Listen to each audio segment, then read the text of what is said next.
Hello welcome back to my channel. ഇന്ന് വന്നിട്ടുള്ളത് നല്ലൊരു അടിപൊളി സ്നാക്കിൻ്റെ റെസിപ്പി ആയിട്ടാണ്. ഇഫ്താറിൻ്റെ ടൈമിനൊക്കെ സേവ് ചെയ്യാൻ പറ്റിയ ബീഫ് സമൂസയുടെ റെസിപ്പിയാണ് പരിചയപ്പെടുത്തുന്നത്.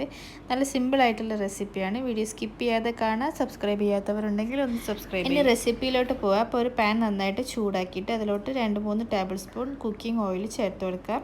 എന്നിട്ട് അതിൽ മീഡിയം സൈസുള്ള 2 സവാള ചെറുതായിട്ട് ചോപ്പ് ചെയ്ത് ചേർത്ത് കൊടുക്കാം. കൂടെ തന്നെ ആവശ്യത്തിനുള്ള ഉപ്പും കൂടി ചേർത്ത് കൊടുത്തിട്ട് നന്നായിട്ട് വഴറ്റിയെടുക്കാം. സവാള നന്നായിട്ട് വഴണ്ട് കളറൊക്കെ മാറി സോഫ്റ്റ് ആയ ശേഷം പിന്നെ ഇതിലോട്ട് ഇഞ്ചി, വെളുത്തുള്ളി, പച്ചമുളക് ചതച്ചത് 1 ടീസ്പൂണോളം ചേർത്ത് കൊടുക്കുക. എന്നിട്ട് അതിൻ്റെ പച്ചമണം മാറുന്നത് വരെ നന്നായിട്ട് മിക്സാക്കി കൊടുക്കുക.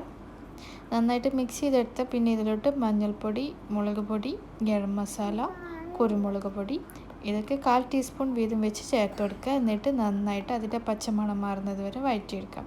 പിന്നെ ഇതിലോട്ട് ചേർക്കുന്നത് വേവിച്ച ബീഫാണ്. ഉപ്പും മുളകും മഞ്ഞളും ഇട്ട് വേവിച്ച് ക്രഷ് ചെയ്തതാണ്. പിന്നെ ഇതിലോട്ട് ഒരു മീഡിയം സൈസുള്ള ഉരുളക്കിഴങ്ങ് വേവിച്ച് ജസ്റ്റ് ഒന്ന് ഉടച്ചിട്ട് ചേർത്ത് കൊടുക്കാം. എന്നിട്ട് ഇത് നന്നായിട്ട് മിക്സാക്കി കൊടുക്കാം. മസാലയൊക്കെ എല്ലായിടത്തും എത്തുന്ന വിധത്തിൽ മിക്സാക്കിയ ശേഷം പിന്നെ ഇതിലോട്ട് മല്ലിയിലയും കറിവേപ്പിലയും ചേർത്ത് ഒന്നുകൂടെ മിക്സാക്കിയിട്ട് ഫ്ലെയിം ഓഫ് ചെയ്തെടുക്കാം. അപ്പോൾ നമ്മുടെ സമൂസയുടെ മസാല ഇവിടെ റെഡി ആയിട്ടുണ്ട്. ഇനി നമുക്കിതിനെ സമൂസ ഷീറ്റിൽ ഫില്ല് ചെയ്തെടുക്കാം.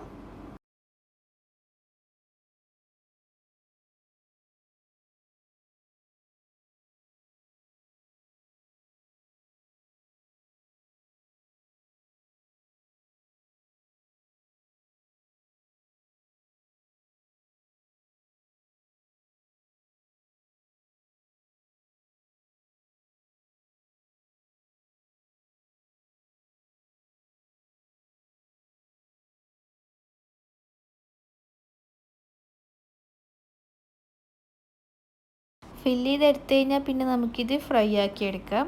ഓയിൽ നന്നായിട്ട് ചൂടായ ശേഷം പിന്നെ ഒരു മീഡിയം ടു ലോ ഫ്ലെയിമിലിട്ടിട്ട് തിരിച്ചും മറിച്ചും ഒരു ഗോൾഡൻ ബ്രൗൺ കളർ ആവുന്നത് വരെ ഫ്രൈ ആക്കി എടുക്കാം. ഇത് 2-3 ദിവസമൊക്കെ ഫ്രിഡ്ജിൽ സൂക്ഷിച്ച് വെക്കുകയും ചെയ്യാം. അപ്പോൾ ഇഫ്താറിൻ്റെ ടൈം സേവ് ചെയ്യാൻ പറ്റിയ നല്ല അടിപൊളി ടേസ്റ്റും ചെറിയൊരു വെറൈറ്റി ആയിട്ടുള്ള ഒരു സ്നാക്കാണ്. അപ്പോൾ വീഡിയോ ഇഷ്ടമായിട്ടുണ്ടാവുമെന്ന് വിചാരിക്കുന്നു. വീഡിയോ ഇഷ്ടമായിട്ടുണ്ടെങ്കിൽ ലൈക്ക് ചെയ്യുക, ഷെയർ ചെയ്യുക. ചാനൽ ഇതുവരെ സബ്സ്ക്രൈബ് ചെയ്യാത്തവരുണ്ടെങ്കിൽ ഒന്ന് സബ്സ്ക്രൈബ് ചെയ്യുക.